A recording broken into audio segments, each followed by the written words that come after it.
Namo tassa bhagavato arahato samma sambuddhassa. Namo tassa bhagavato arahato samma sambuddhassa. Namo tassa bhagavato arahato samma sambuddhassa. Buddhang Dhammang Sanghang Namasami.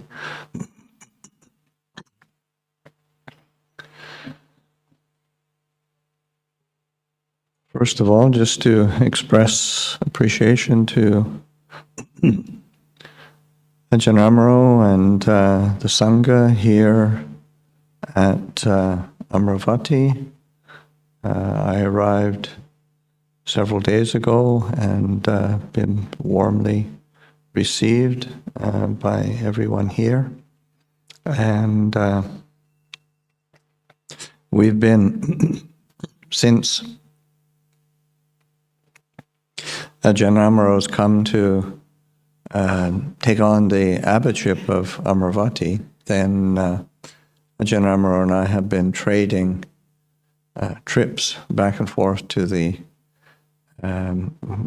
America and here in Britain to for Kathina. So we alternate years. Of course, with COVID, then we've missed a year, so it's been 3 years since I've been here at Amaravati. So it's nice to be back, and I'm sure it's nice for all of you to be in a gathering again, where you can see old friends and people who you've known and had contact with over the years. And sometimes the only place you meet up is here at Amaravati on big occasions. And so it's nice to be able to get together again. So that coming together with Kalyanamitta, good spiritual friends, it's just really important. The reality is, the world is a mess. It's just the reality. There's just sort of the amount of conflict and confusion is really it's hard to miss. So to be able to come to the monastery, come to Amaravati or to other quiet refuges is really important. And it's like today where we began the ceremonies with just a period of silence.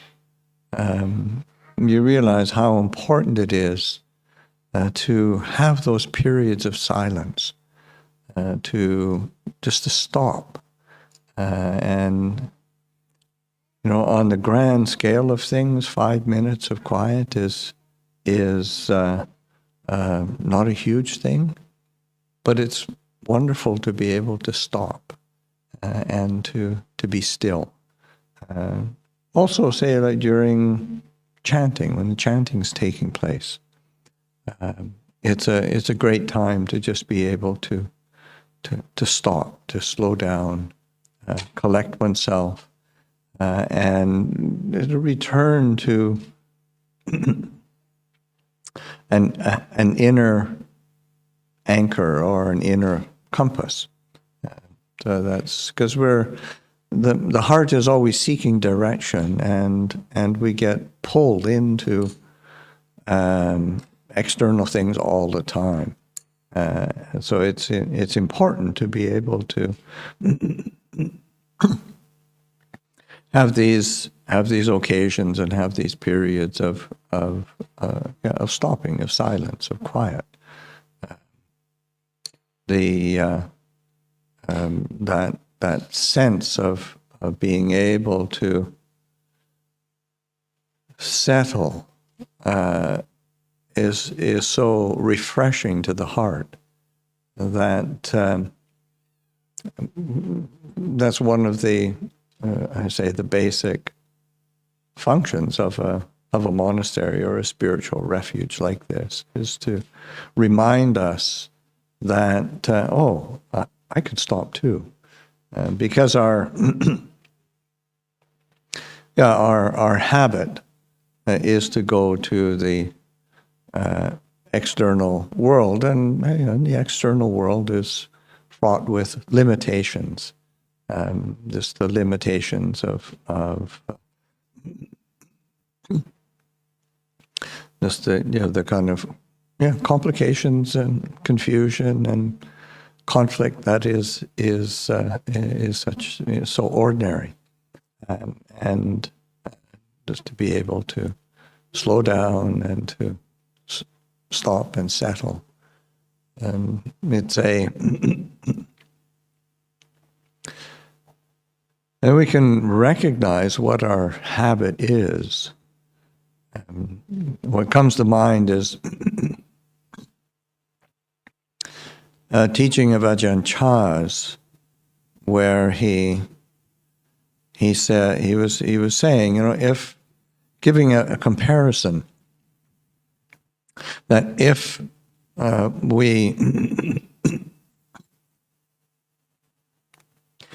drop something of value into a hole or some sort of place and we reached in and try to get it. Of course, we want to get it back, so we reach in and try to get it, and we can't get it. We can't reach it.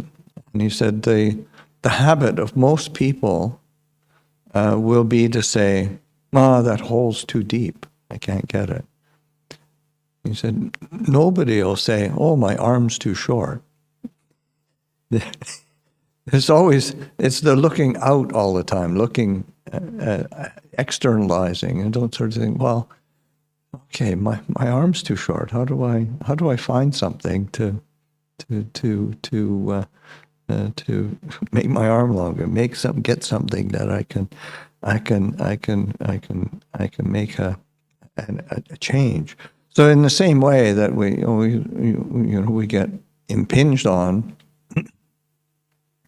by the world, and we tend to either get confused and anxious, or get irritated and upset, or get stirred up and crave after it. But to be able to sort of look at that limitation of the world, the ordinariness of the world, and recognize, my reaction is one thing and the world is another. I can work on my reaction. I can work on my tendency to get agitated or upset, and recognize, that the problem isn't the world. The world is always going to be like that.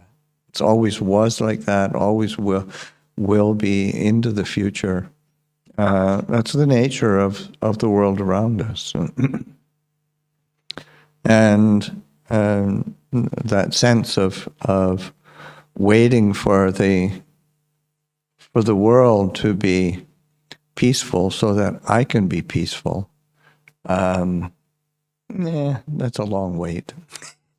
You best recognize that, okay, there's a problem here in my own heart.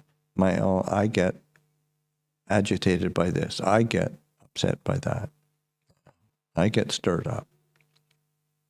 And I can work on that, because we can. That's the beauty of the Buddha's teachings, is that he places confidence in us as human beings that we can actually make a change. We can actually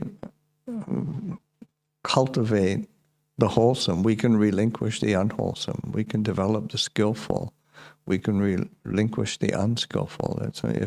And the Buddha says, if you couldn't do that, I wouldn't have taught you. And it's possible to do, therefore I teach it.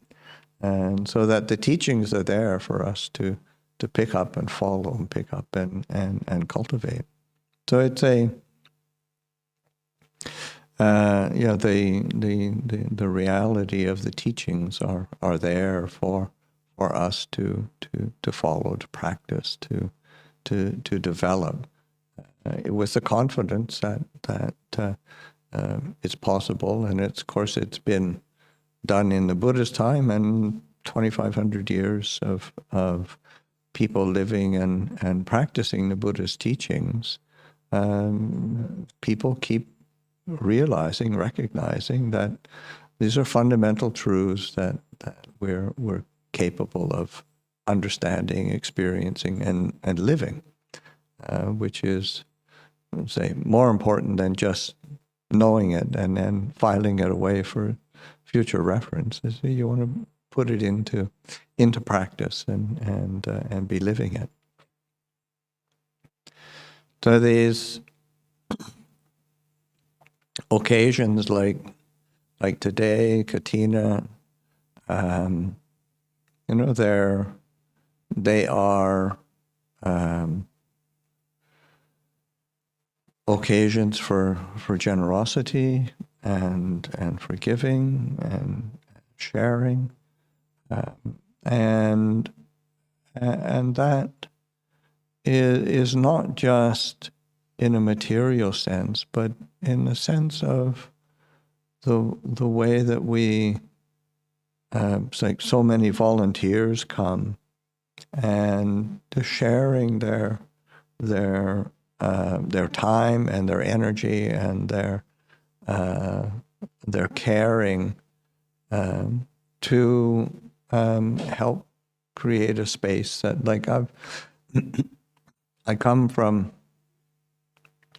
a monastery that is much smaller than this. Amaravati is a big place with a lot of moving parts, and it takes to be able to organize and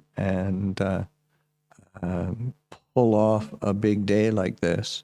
Takes a lot of people to help out, and it's not possible for the Sangha to do it on their own, the lay community, and that's exactly what this Kathina ceremony is a example of, or a mirror for, or the intention of the Buddha was providing the occasion for the lay community and the monastic community to be doing something together that they can both be fostering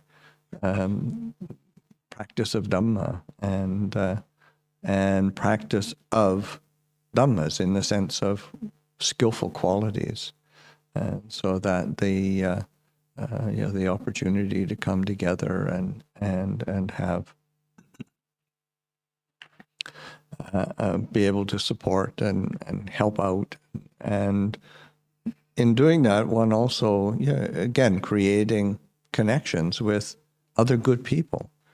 I mean, it seems a fairly simple thing to just spend time with good people, but it's really powerful.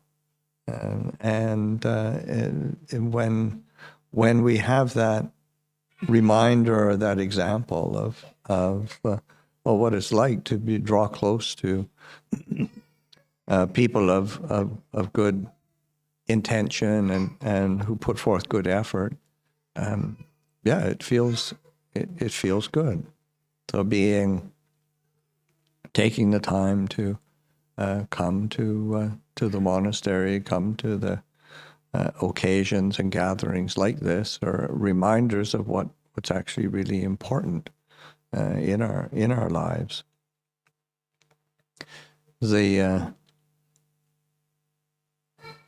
because you realize well, most people don't actually realize, but how quickly life goes by.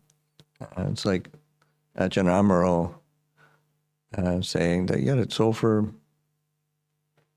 It was 45 years ago that he and I first met.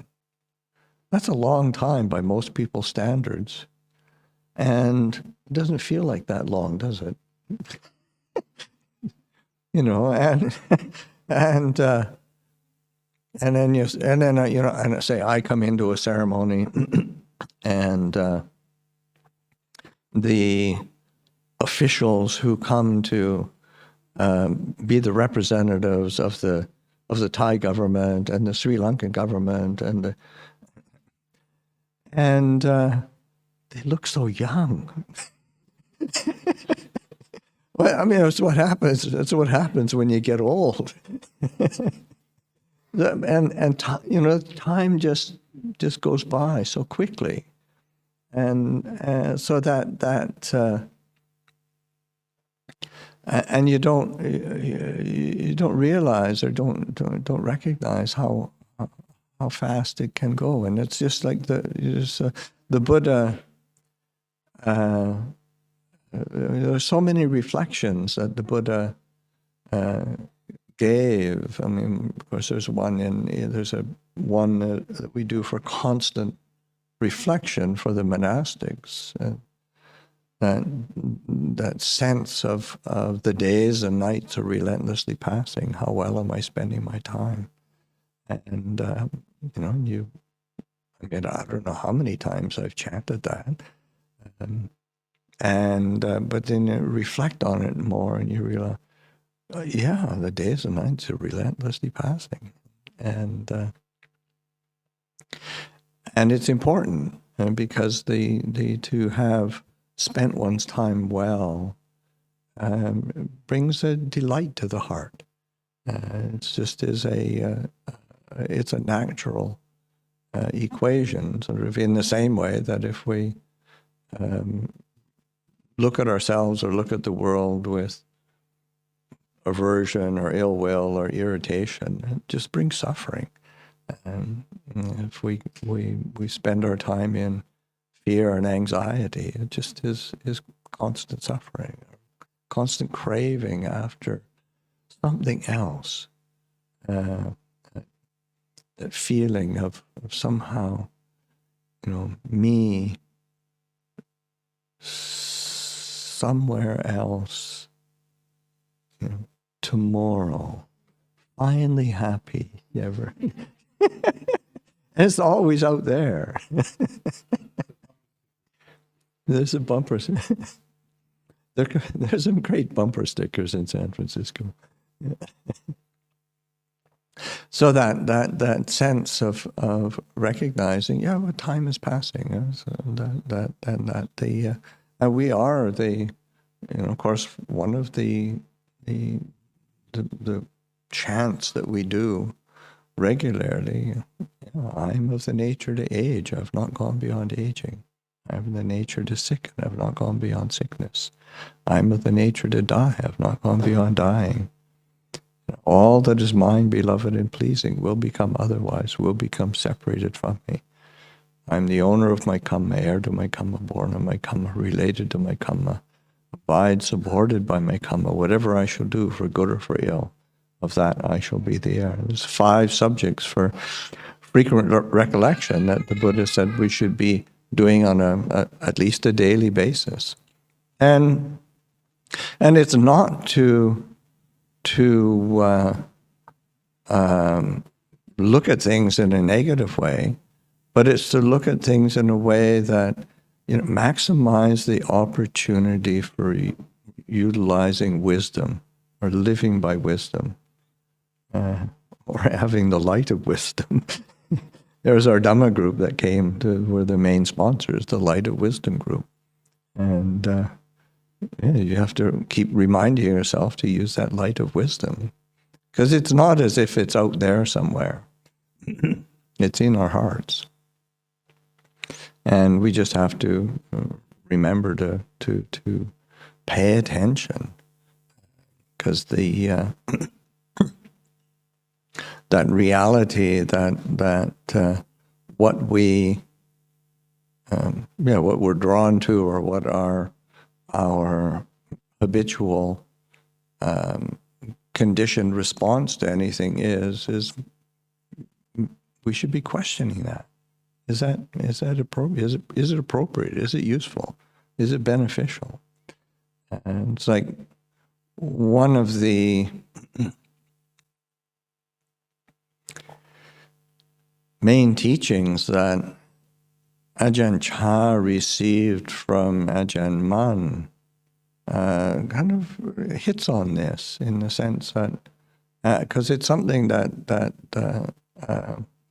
comes up. Ajahn Chah mentions it from time to time in his own teaching, and other of the Ajahn Mun teachers refer to it, where Ajahn Mun would just, at the heart of the practice, the heart of Dhamma, of a Dhamma life, is learning how to distinguish between the mind itself and the objects of mind.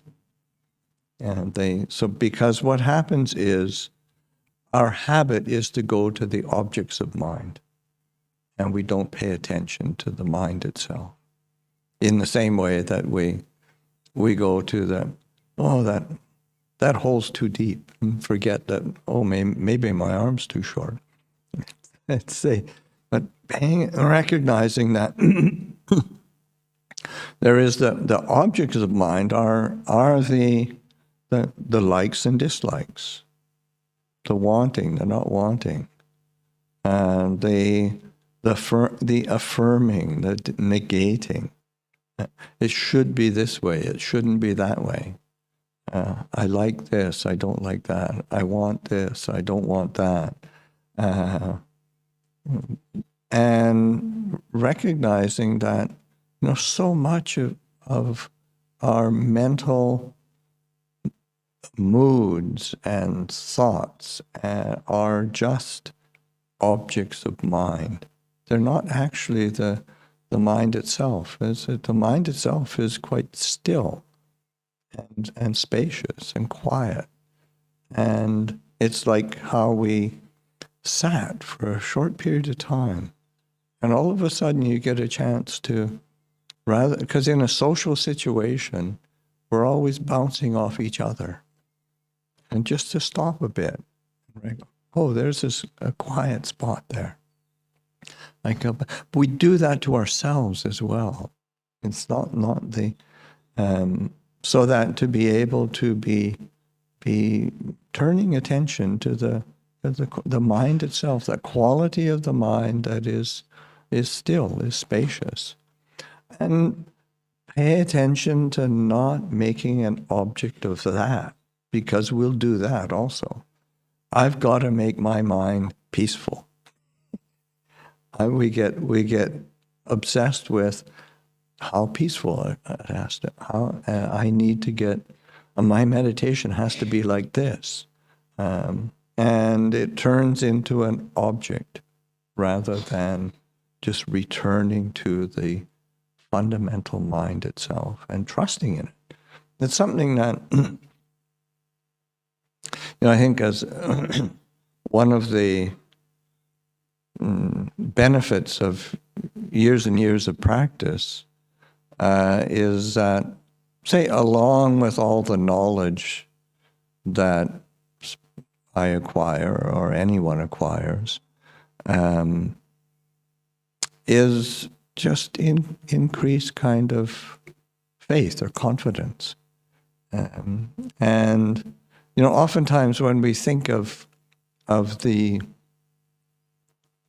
Buddha's teachings, and in many of the lists of Dhammas that the Buddha gives, Saddha is one of the first, that faith, confidence, devotion. And oftentimes how we conceive of faith or of Saddha is usually, especially from, say, a Western conditioning, But it's also, say in Thai culture, it's not so different either. There's the more of, it's a more of a belief, believing, like you've got to believe. Whereas Saddha is much more of a confidence, devotion, just a really firm inclination of the mind to on a feeling sense. And this is something that Ajahn Chah, when he spoke of, like the language of Dhamma is a language of feeling. It's really important in that we're not trying to think it all out and get it all logically, even though, say, Buddhist philosophy and the Buddhist teachings are really clearly laid out. But there's that sense of learning how to return to the mind itself, learning how to return to that mind of clarity and stillness and of saddha. I mean, it's informed by wisdom and understanding and knowledge, but the quality of the stability or the unshakability of the mind, you can't think that out. You can, but it's never going to be solid. So it's important to familiarize oneself constantly with this sense of stillness, of clarity, of stability, and it's always there. Learning how to pay attention to the difference between the mind itself, and when I say mind, it's in a very Buddhist sense in terms of citta, of the kind of the mind and the heart, the intellect and those heart qualities of feeling, and its objects, which are endless. They're liking, disliking, wanting, not wanting, should be, shouldn't be, maybe this, maybe that. Goes around and around, and that in itself is the limitations of the world. It's not that the world is such a problem. It's we keep making a problem of it. So it's learning how to cut back to the root of things and find a home in this quality of knowing. And it's not far from us at all. It's with us all the time. This is the Buddha, when the Buddha teaches. I mean, this is a akaliko teaching. It's timeless. One is to santitiko. It's experienceable here and now. That's the nature of the Buddha's teachings. But it's important to bring it back to experience and to be able to feel what it's like to draw close to stillness, to clarity, and to not just get lost in a conception of it, an idea about it, or speculation about it. It's with us all the time. We're just reminding ourselves. And this is again, it's where the world and Dhamma function together. In that, yes, we have a ceremony with I don't know how many hundreds of people today, and if one looks at it in one way, you say, "Oh, it's a really busy day. There's all these people." But you look at it another way, and there was this opportunity for stillness and connecting with truth. And they exist together. So the Dhamma and the world, they're not in opposition to each other. It's learning how to pay attention to what's actually valuable, what's useful. And so to me, living in the world and getting along with each other as human beings and drawing out the goodness in each other, that's a wonderful thing. So that these gathering together or working to, especially for the lay community, how do we make a livelihood? Who do we associate with? These are all really important questions because they impact us. And learning how to draw close to the situations and the people who help support our aspirations, and then paying attention to the heart itself, so that making that distinction between the mind, objects of mind, and that's we do that in our daily life practice. We do that in our meditation practice. Because I know lots of people who make their meditation practice incredibly complicated also. It's not just... and I spent a lot of time making my mind complicated. And so that it's what we do as human beings.